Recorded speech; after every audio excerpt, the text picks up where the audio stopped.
Cheapest disposable barbecue? Let's get into it.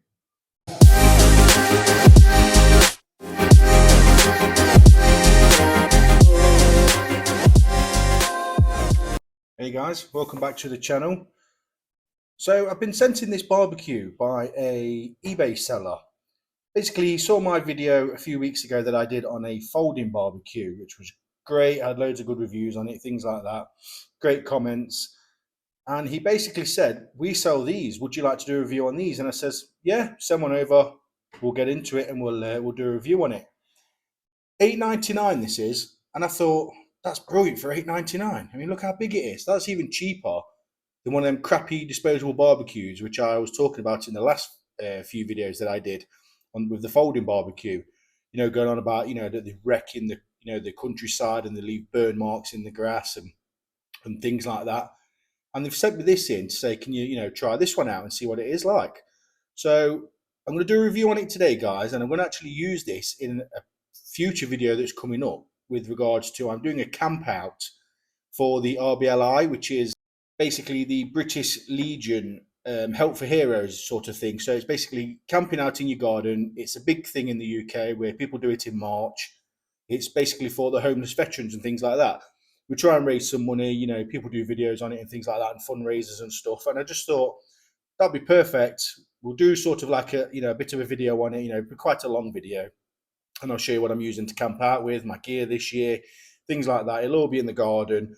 We'll get the fire going and we'll just chill out. We'll have a chat, see what upcoming things we've got on the future videos and things like that. So when they sent me this, I was actually quite pleased because I thought that'd be great for a future video. And it comes in this decent sized box, and it's absolutely huge.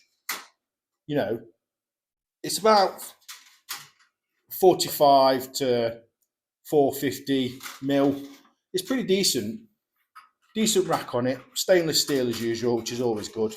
I do like a good strong rack because once the heat gets to them a bit, they're just crap. They're just generally bend with the heat, and I hate that. After a while, they're just rubbish. So this comes with a great sliding grill.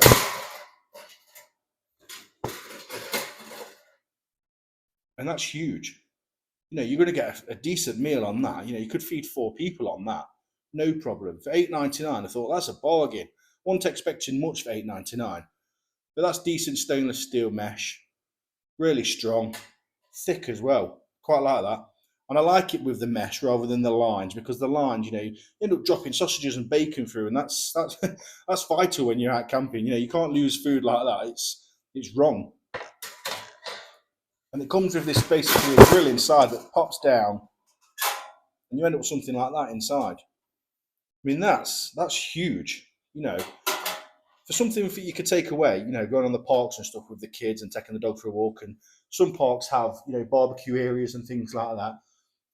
That's a brilliant little idea. I mean, this is cheaper than one of them crappy little disposable barbecues that don't even work. When he sent me this, I thought, yeah, this is pretty decent. It's not the thickest of stuff, but what do you expect for, $8.99? Also comes with another grill. It's more like an ash pan than a grill. Doesn't really fit anywhere else apart from there. So I'm assuming that's more to keep the coals off the bottom, stop it, burning through the holes and stuff. Plenty of ventilation, as you can see underneath, which I really like. And it also folds away into basically a carry case. Nice little handle on there. And I thought, $8.99, that's pretty decent, that is. You can't really grumble for that.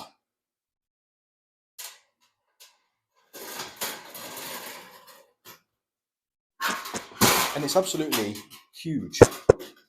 You're going to get a lot of food on that.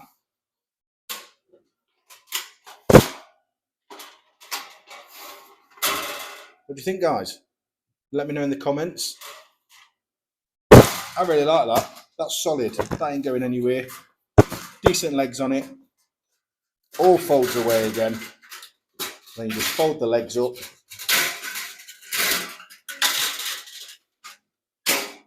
And it's basically like a small suitcase. And there's your carry handle. Brilliant. Great little cheap design. What more do you need? How good is that? There's a few of these things on the markets now, and I'm not really a person with, you know, 4 folding stoves and stuff, and they're great and they're quite gimmicky, and you know they do a purpose. You know, they're small, they're flat, they're lightweight. You know, they don't take up much space in your bag. But something like this, when you can sort of, you know, stay in one place for a couple of nights, or you know, just chill out and watch the world go by and things like that, you can't knock something a bit more sturdier and stable, you know, than something like this. I mean, time will tell how long it will last. But again, for the price, even if it lasted you more than, you know, 4 or 5 times, still better than them cheap, crappy barbecues that you get. Again, most of it's in Chinese. Yeah, the size is 440 by 305 times 75 mil. Barbecue, ideal for picnics and camping. Yep, gathered that. And it just looks a decent, cheap little barbecue. If you really wanted to start going out camping with, you know, your family and just trying it out, you know, a lot of people, I'd love to see more people going out camping and stuff. And the unfortunate thing is with the UK is obviously wild camping's banned, and it is in Wales as well. And you know, there's only, I think it's Dartmoor in England that you're allowed to go, which is, it's just sad really to see. And I get why they do it. You know, people come in their droves and they'll bring loads of beer and cans and things like that, and they'll just trash the place. You know, and I've never understood why. I mean, I've been to campsites before and wild camping and camped up, and I always bring a black bag with me. And you know, when I see rubbish, I just go around and pick it up. You know, leave no trace. If you want to go out for a camp, do it. You know, no one's bothered about it, but just make sure you don't leave any trace of where you've been. Make sure the fire's out properly. Take your rubbish away. You know, don't do any damage to any trees or anything like that. Just leave it how you found it. You know, I hate to see people do that. And this is what the problem is when it comes back to, you know, people like farmers and stuff like that. They hate you going on their land. And I agree with them as well that you shouldn't be doing that. You should really look after the land. You know, if you're going to do it, guys, do it properly, you know, and just take care of stuff. Look after yourselves, look after each other, and just, you know, have a good time. But just take your rubbish with you. It's one of my pet peeves. You know, it's lighter to take it away than when you brought it. So why won't you just take it away with you? So annoying. Just don't do that, guys. But back to the what I was saying before is with, you know, just go out. I mean, cheap things, cheap like this, you can't go wrong. You know, you buy a cheap tent for £25 for, you know, 2 to 3 persons, and just go out with a little barbecue and stuff, and just take a few bits with you, keep yourself warm at night time, a couple of sleeping bags, chuck it in the car and go. You know, you don't need to spend thousands and thousands on the most expensivest gear that's out there. Just start off with the cheap stuff.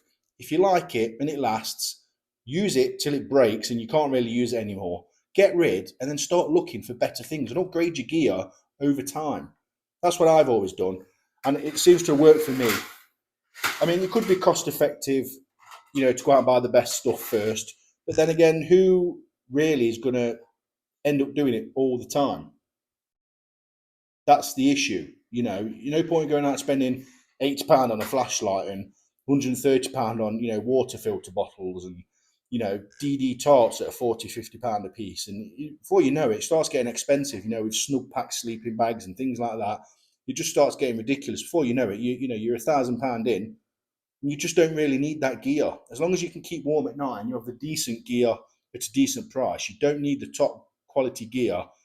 If you're going to do it all the time and you're going out every weekend and up the Peak District and the lakes and Dartmoor and things like that, fair dues. You know, even North Wales is nice. But only get the real gear if you're really into it, because once you're into it and you've got the real gear, you never really have to buy any more gear again. You're going to buy shoes and clothing and things like that eventually, and things will eventually break, but they'll outlast anything that's pretty much cheap. But if you only feel like you're going to go a couple of times, I won't waste any more money than you need to on the basics. You know, it's not really a fashion thing that everyone seems to do on YouTube. Just honestly, just go out, buy the cheapest stuff you can, load the car up, and just go. So, guys, I want to say thank you for watching. Please like, subscribe, and we'll test this on the next video. Have a good day. See you later, guys.